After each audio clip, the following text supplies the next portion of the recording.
Canada has added more U.S. far-right extremists to its list of banned terrorists. Here's a summary of the article. Canada's government on Friday added more American neo-Nazis to its list of banned terrorist groups, yet another sign that the country is going further than the United States when it comes to recognizing such white supremacist extremists as threats. The additions follow Canada's designation of the Proud Boys and other U.S.-based far-right extremist groups as terrorists in February. The Three Percenters, an American anti-government militant group with a growing presence in Canada. The Aryan Strike Force, a UK-based white supremacist group with chapters in Canada and the US that advocates for violence to overthrow governments and start a race war. In the wake of the January 6 attack on the US Capitol, Canada moved to declare 4 far-right or white supremacist groups as terrorist entities, marking the first time it had listed such groups.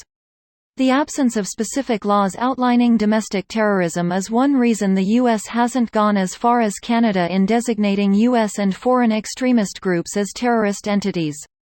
The U.S. has designated just one far-right extremist group, the Russian imperialist movement, as a terrorist group.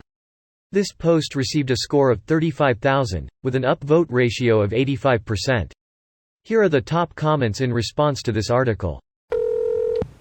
Greater than designating a group or individual as a terrorist entity, under Canadian federal law makes it illegal for people to join and collaborate with the groups.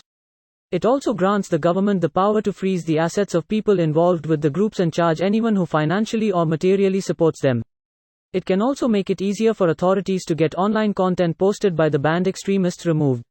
That leaves out one important point.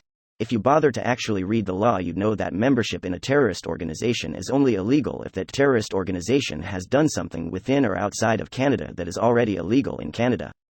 People that are freaking out over freedom arguments are conveniently leaving out the fact that organizations that go on these lists have already committed crime. The government isn't just adding organizations to the list because it doesn't like them. They get added to the list because they act like terrorists, so they get treated like terrorists. Greater than people that are freaking out over freedom arguments are conveniently leaving out the fact that organizations that go on these lists have already committed crime. Stupid American here, but does this mean convicted of crime or accused of crime? Convicted. This is basically the same thing as arresting someone who pulled the trigger as well as all his accomplices and accessories. Terrorist group members are all accessories to a crime now. Standard legal stuff still applies. You still get your day in court, rules of evidence, right to an attorney, etc. It's still possible that the courts might strike down this law as unconstitutional, but I don't see how. Just an observation, but depending on affiliations, this might make certain members of law enforcement officially armed terrorists. Might help to get those law enforcement members out of law enforcement. Oh, if only. Can't even threaten to move to Canada when future elections don't go your way. That's always amused me. For one, these are the same people who say people from other countries have absolutely no right to just move to the US, and here they are thinking they can just pack their bags and drive across the border.